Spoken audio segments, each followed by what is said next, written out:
So please ask as many questions as you can. We're excited to answer them. And yeah, who's going to be the brave first one? Boom, look at this. Blake, let's go. He's getting his steps in already. He's like, come on. Okay, can you hear me? Colton watched you on American Idol, and I just kind of wanted you to speak to that whole experience a little bit if you could. I know other Christian artists have come up that same way, and I've been a huge fan since then. Oh, amazing.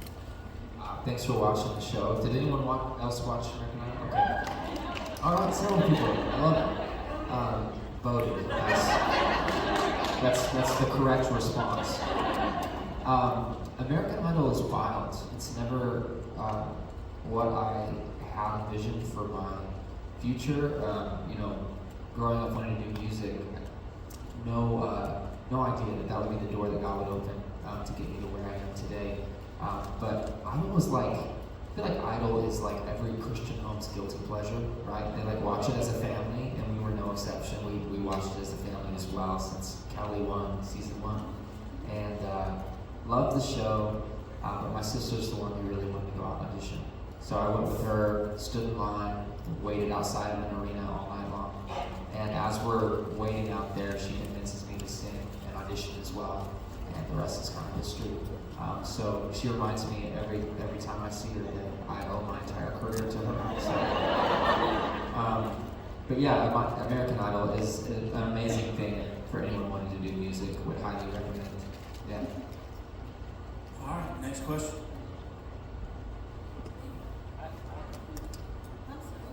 How did you two meet? Christian mingle. I knew you beat that too. Dude, I just had this sneaking suspicion that that's what she was going to ask, and I had it dialed up, and you beat me to it. How did we actually meet though? That was not true. Okay, so the first time we met was on Winter Jam. So I had just gotten a record deal, and I had my first single came out, and it's called The River, and thank you. It kind of just exploded. My career my whole life kind of turned upside down for a second. So they're doing guest spots at Winter Jam. So it's like they already have 12 artists playing. They're like, it's like, hey, let's bring another one. Yeah. So I came out, and Colton was on the tour. I just came out for a weekend, and he was like, there were a lot of artists on the road, but I feel like we just kind of hit it off. We played ping pong, just vibing on family and being married. He won. Did I? You did. Okay. Yeah. I hadn't really gotten bit by the ping pong bug until I did Winter Jam the next year. Dude, yeah, you then do I was Winter like, Jam, yeah. Then I got I bought a paddle, I was like a nerd, you know what I mean?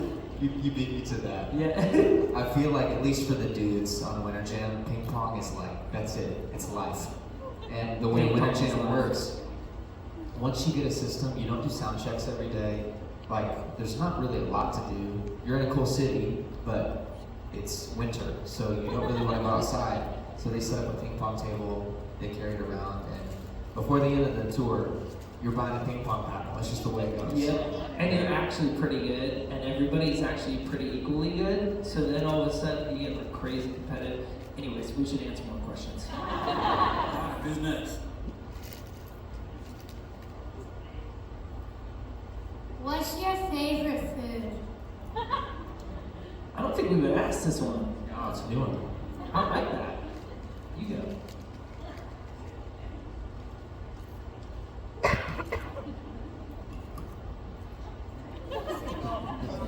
Why are you chewing that Sorry, so dramatic effect.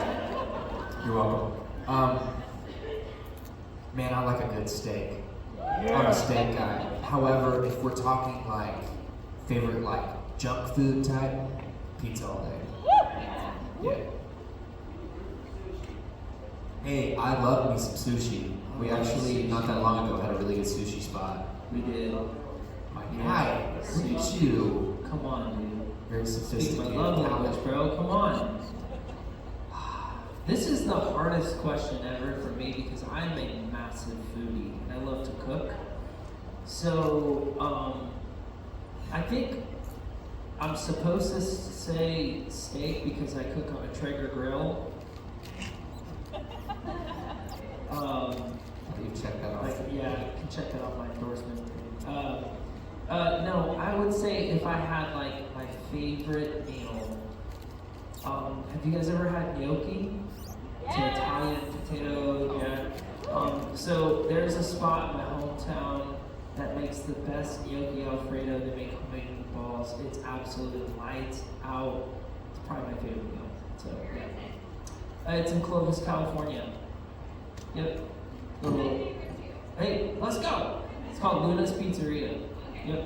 Have you had, it was just on the tip of my tongue and I missed it. It's a Bolognese gnocchi in Nashville. Yes. Yep. At not Rolf and Daughters. It's like it's not even a dine-in place. They serve it to you at a window and you pick it up to go. Oh, maybe I haven't. Dude, it's so good. Okay. Well, we're gonna try it. Yep. Who's next? Then we're going to that side, so y'all be ready. Going back to when you were on American Idol, if you could have changed anything that you did when you were on the show, like song choices or like your song that you sang when you left the show, would you have changed anything? I would probably have changed the red leather pants. Looking back, that might not have been the best. So that was iconic, man. Stop it. You know, I've gotten asked this question a couple times before. You know, I think that song choice had a big reason why I went off the show when I did. I sang a song with Lady Gaga the week I got, eliminated. It's tough because they give you a list of 15 songs and they say pick one, and you're like, okay, haven't heard any of these. I've heard that one before. Let's see if we can make this into something worth listening to. This also becomes a bigger question of, would you change anything you've ever done in your life? It's like, yeah, probably, but also those things got me to where I am today, and I wouldn't want to be anywhere else than where I am today. So it's kind of a tough question. The red leather pants, though, I would change that for sure. Yeah. Yes. Actually, yeah, I got some good money out of those pants, so not too mad at them. All right, who's next? So you mentioned that you kind of came into American Idol by happenstance. Do you live your life now with setting visions for your future and going after those, or do you still kind of live by happenstance? I just kind of, go by the seat of my pants, I'm just kidding. It's a very interesting question. I think it's good to live with intentionality and to have dreams and goals and visions. And my wife and I keep a vision board, and we love checking stuff off that vision board. But it's not in a way that it's like, look what I can do. It's more so in a way like, man, look what God has done in our lives, and look what He's provided, and look at the things that He's brought us through. And so, the whole American Idol thing was kind of just out of left field. Like, wow, God, is this really what you have for me? Like, okay, cool, let's walk through this open door. And sometimes that comes, but other times it's our job to get in the trenches and to speak out God's will for our life. And so, yeah, absolutely, live with intentionality, or I try to the best that I know. Yeah. All right, here we go. So Colton, I was wondering what it was like to work on the County Rescue series and that cough drop scene. I've yet to show you this. For 99.9% of you who have no idea what she's talking about, there's a new series on Great American Family. I believe it's the number. It's called County Rescue, faith-based show, and I got to guest star on the show. I played myself, and the show is about first responders in kind of the medical field. And my job that day was to do a convincing part coughing on a cough drop, choking on a cough drop. And I'll let you be the judge of how I played that out. But it was quite fun. First time doing anything like that. I almost actually choked on a cough drop. I tried to breathe, inhale as it was in my mouth. Don't do that. But it was a lot of fun. Still not really sure how that came about, but I'll have to show you that. It's kind of embarrassing. Cool. Yeah. All right, we got time for 2 more questions. So we'll grab one here, one over there. Favorite place you've ever visited? Go ahead, man. Wisconsin. Cheeseburger crowd. Nice. Wait, ever visited or played? Visited Rome, Italy, for sure. Rome.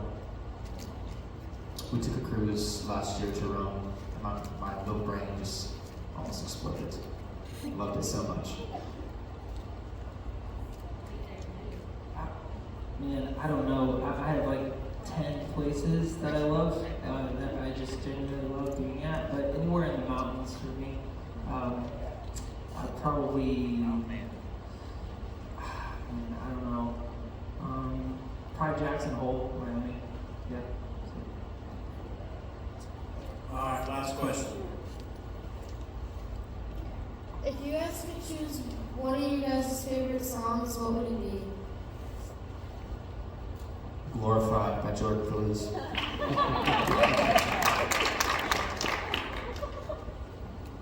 Is it your favorite song of yours or what? I get confused. I've just been sitting up here, so I'm not really quite sure what. I assume you mean of our own. My favorite song that I have written is a song called Canvas. We're playing it tonight. I'm so excited to play it for you. Piano ballad, and I will share more about it when the time comes. Yeah. That's one of my favorites too, by the way. I love that song. It's great. Thanks, dude. I think my favorite one that I've been a part of so far is a song called Jesus is Coming Back. It's probably my favorite. It's just all about kind of reconfiguring theology so that we know that Jesus coming back is our hope. And it's not something we have to live in fear about. It's something we can live in promise about, because that's what's promised to us. And so, yeah, I would say that that's probably my favorite right now. So yeah, thank you for asking. All right, guys. That's the conclusion of the VIP Q&A. So give you guys a round of applause. Thank you guys so much. All right. There's about 15 minutes before the doors open for the general public. So go out, eat some merch, eat some snacks, and we'll get started here in just a little bit.